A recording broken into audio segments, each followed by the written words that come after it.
Welcome to Marketing as a Foreign Language. This, the 295th episode of the show. Main story today, coming to us from TechCrunch.com. Twitter is testing a new anti-abuse feature called Safety Mode. Now, my kids are on restricted mode within YouTube, and I still will walk by and think to myself, this is allowed on this mode. The fine folks at Twitter are doing their best, obviously, to make the internet a safer place. How exactly do we do that? Well, we'll find out. Also today, Google pushes its return to the office back to 2022, which I am definitely in favor of. I suppose there are people out there that are sad that they're not back in the office. I'm sure these people exist. I am not one of them. I think less cars on the roads means less accidents, which ultimately is less pain. And the less pain in the world, the better, as far as I am concerned.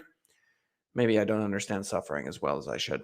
Google Calendar will break down how much of your work is spent in meetings. How funny is that? There's a way you can go into Google Calendar and it'll say, yeah, you're spending 3/4 of your business life in meetings, or whatever that fraction happens to be. Facebook pledges $150 million to build affordable housing in the Bay Area, which is very, very cool. Good for them. Facebook gets a lot of flack for the things that folks believe they could be doing better, but here we have a $150 million investment for affordable housing. There are a lot of people who commute from all the way like Sacramento, that sort of area, into the Bay Area to do work that does not allow them the ability to live there, which is just kind of, I'm reading the article. It says it's techlash. They call it techlash, whatever that means. We'll get into it.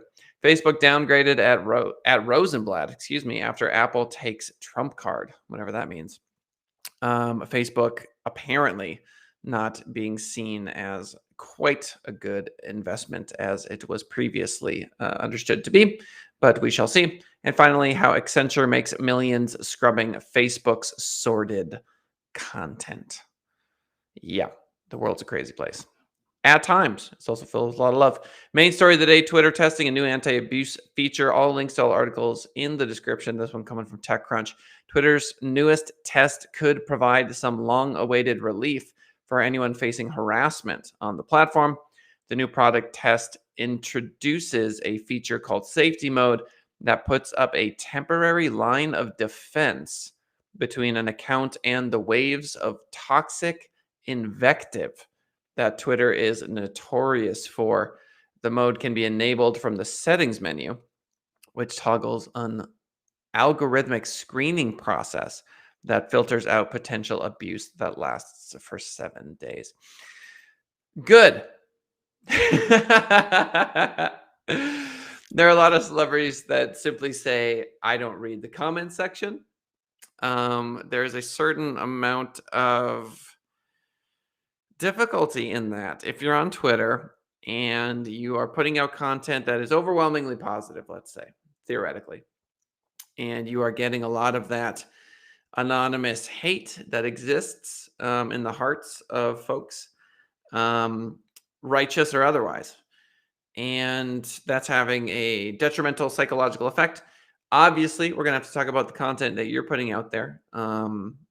What is your karma, which is to say, what can both sides do to improve the situation? Well, in many cases, it's quite obvious that anonymity feeds this fearlessness.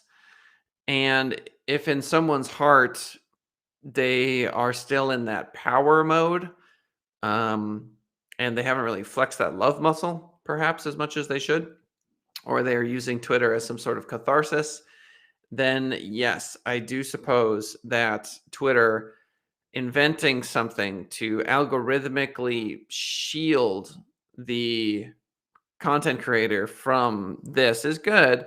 As a parent, let's say, my kid's 15, 16, I may want to do precisely that, shield them from this toxicity. Oh, how I wish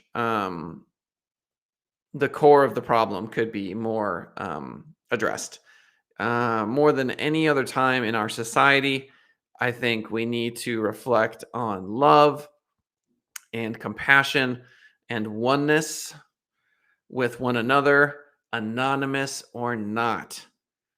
Anonymous or not. Um, how do we make this kind of cultural change? How do we shift? We're new to this as a species. I think in ages past, a lot of these thoughts would just remain in our heads because there were real world consequences to saying these sorts of things.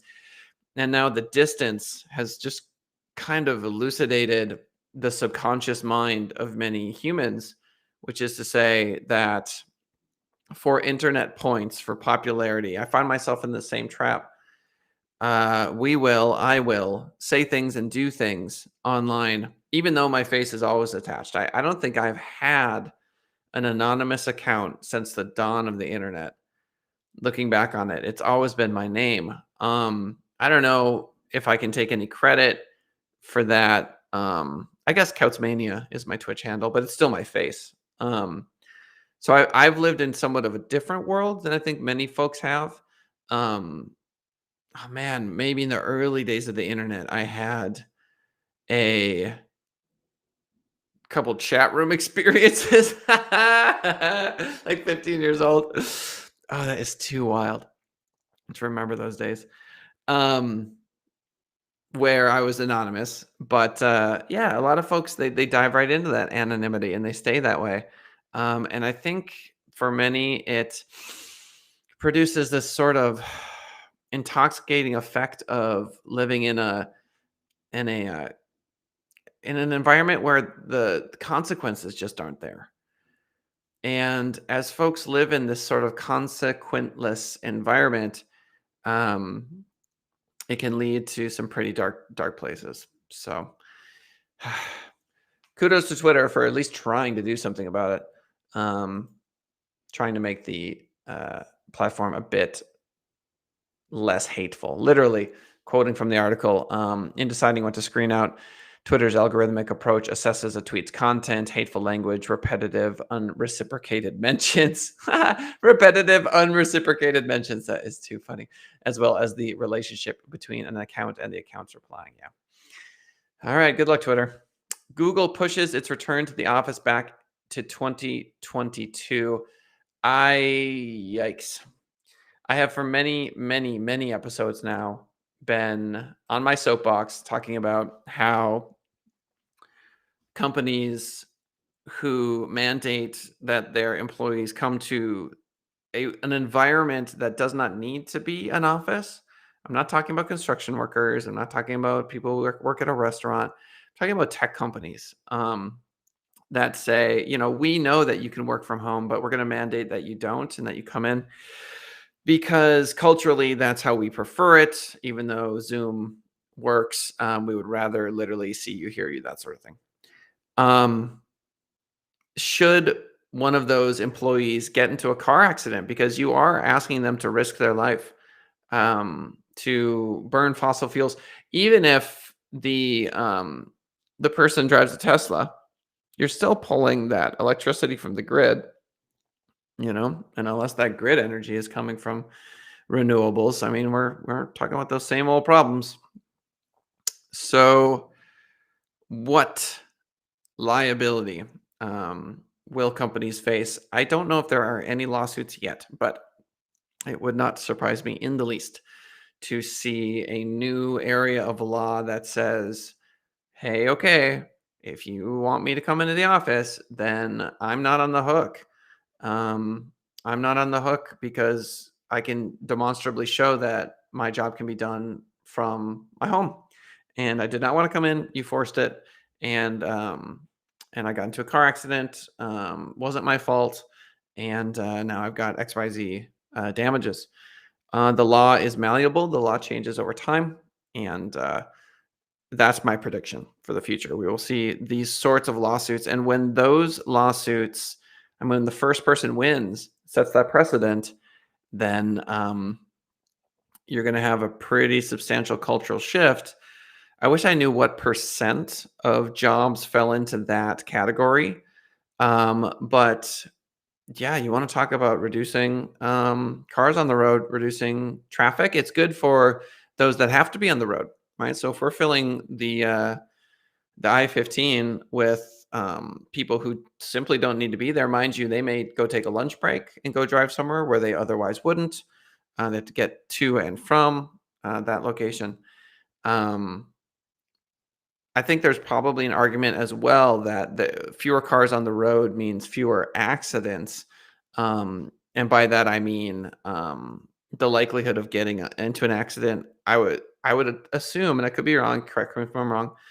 Increases when there's that sort of you're going 80, and then all of a sudden you hit a patch of traffic and you go down to 5 miles per hour. Those sorts of moments, the number of cars exiting, going off of exits, that sort of thing. It just seems like um, it's more likely to cause injury when there are more cars on the road. So we collectively, you and I, the business owners that can do our part. I mean, you reduce 20% of the cars on the road, and you have effectively performed a modern miracle. I am doing my part. My employees do not drive to work. Why should they? Why would they? Why would we put unnecessary miles on cars? Um, they have to pay for that. It literally depreciates the car as they put miles on it, the gas, the stress, etc. So I think you know my take on that. So Google pushing back its return to the office, according to CNN.com, is, I assume, COVID related, obviously. Quote, beyond January 10th, we will enable countries and locations to make determinations on when to end voluntary work from home based on local conditions, which vary greatly across our offices. Apparently, they'll give employees a 30-day heads up. If you were to just calculate how much gas we're talking about here, you know what I mean? Just in this one decision, it's just tremendous. It's tremendous. So there you go. Google Calendar will break down how much of your work is spent in meetings. This from TheVerge.com under Time Insights. A, a new graph will appear and it'll tell you your daily average and it'll give it a breakdown of by week how much time is spent in meetings. So, again, if you're interested in checking that out in Google Calendar, just look up Time Insights. According to Google's blog post, the feature is rolling out gradually over the next month on select plans. So if you go there and it's not there yet, it soon will be. It was first announced back in March. There you go.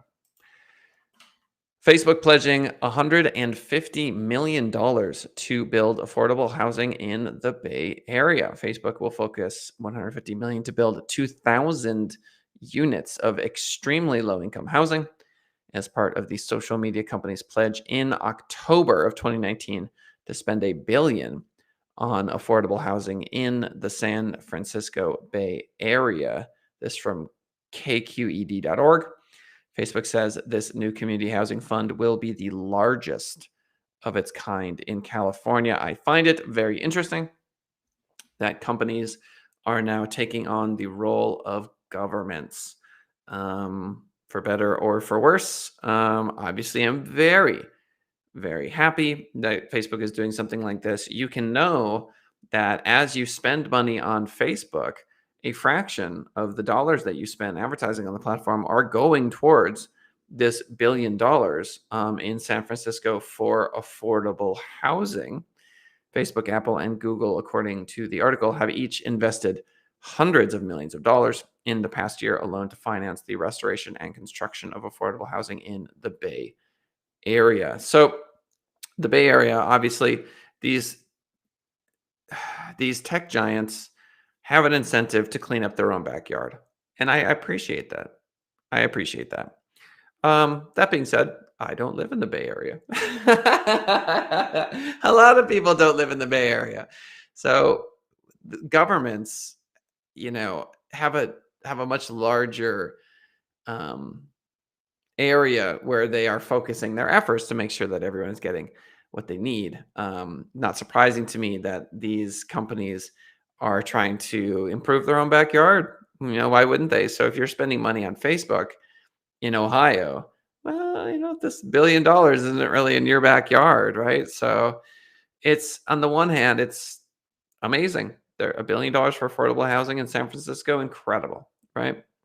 Incredible. Um, so as we see companies like this grow in power, as they are becoming stronger in many ways than governments, we will see this sort of thing. We will see this sort of investment because at the end of the day, they're trying to alleviate suffering where they are. There you have it. SeekingAlpha.com, Facebook downgraded at Rosenblatt after Apple takes Trump card.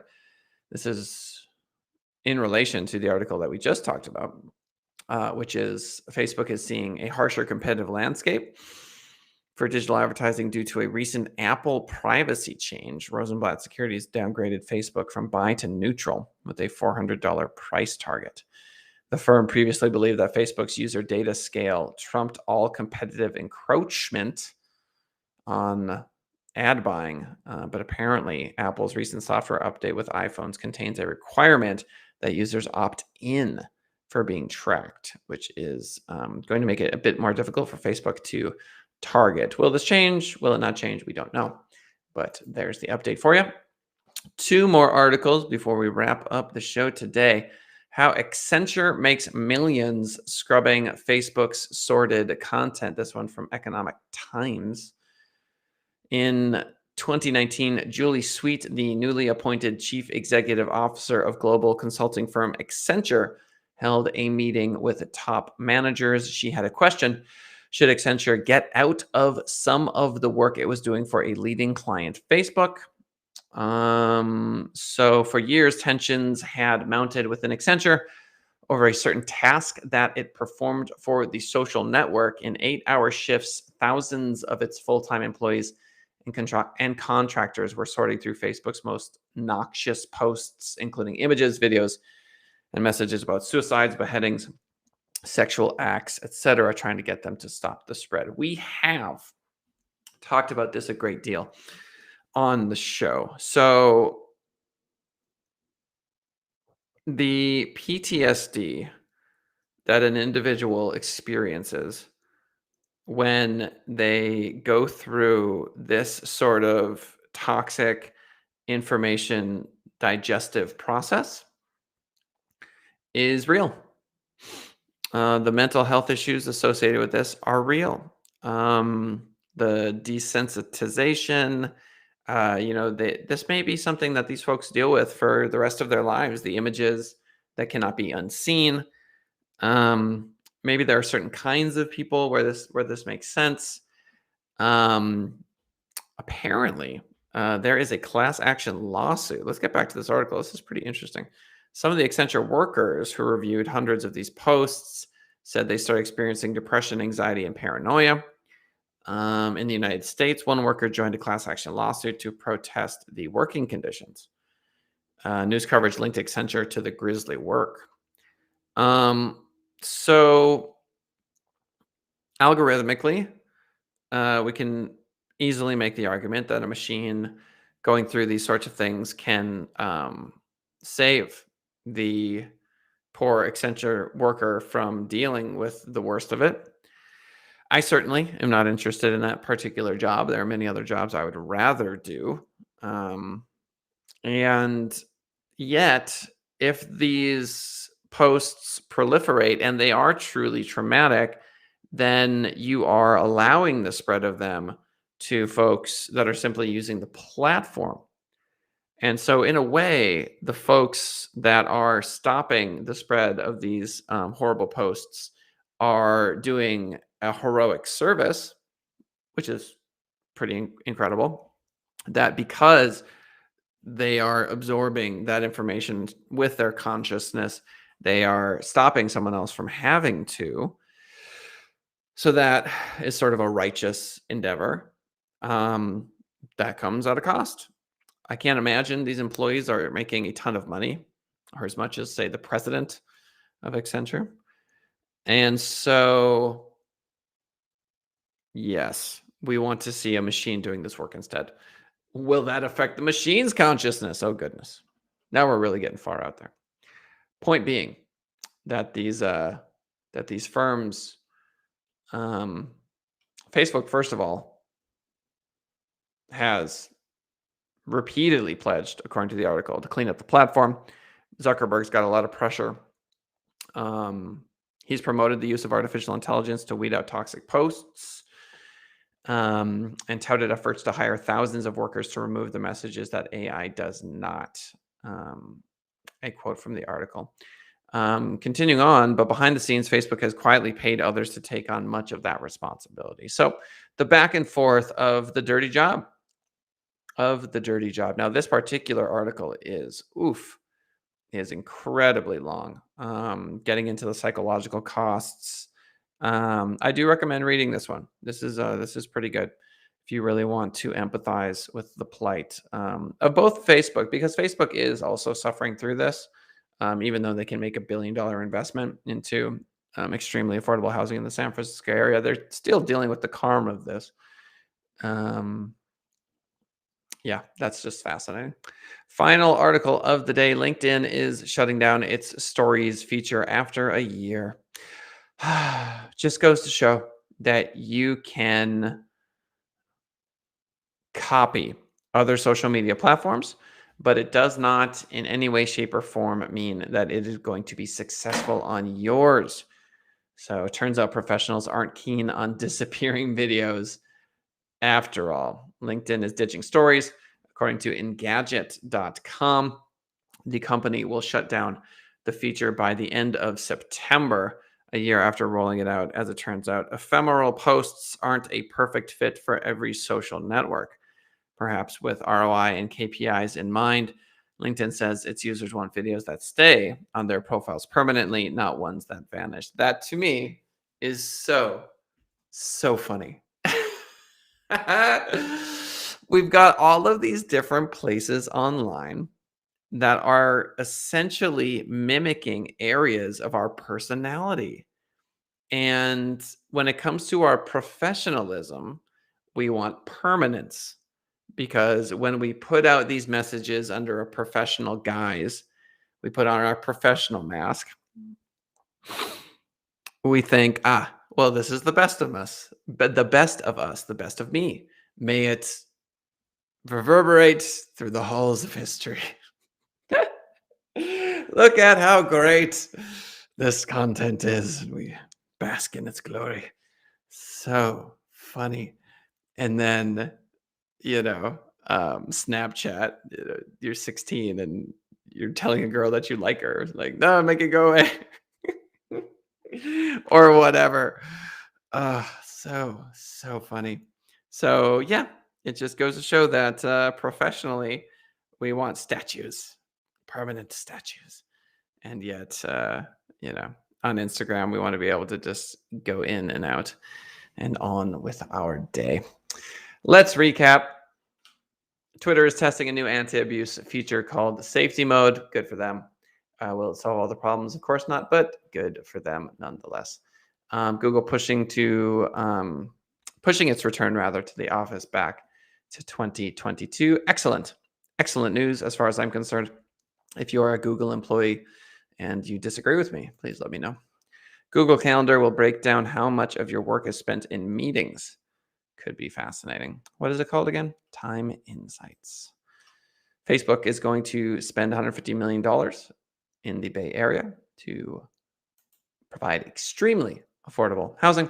Facebook downgraded as Rosenblatt after Apple takes Trump card. Let's see. How Accenture makes millions scrubbing Facebook's sordid content. We talked about that, PTSD, etc. And finally, goodbye stories on LinkedIn. Ladies and gentlemen, 10:30 a.m. Pacific Standard Time is when I go live. If you want to say hi on the live show, just go to youtube.com/senditrising. The name of the show, Marketing as a Foreign Language, keeping you up to date with the business world, marketing, etc. And sometimes we even talk about the soul. I hope that your life is going swimmingly, and I hope that your day goes extremely well. Ladies and gentlemen, that's the show. We'll see you next time.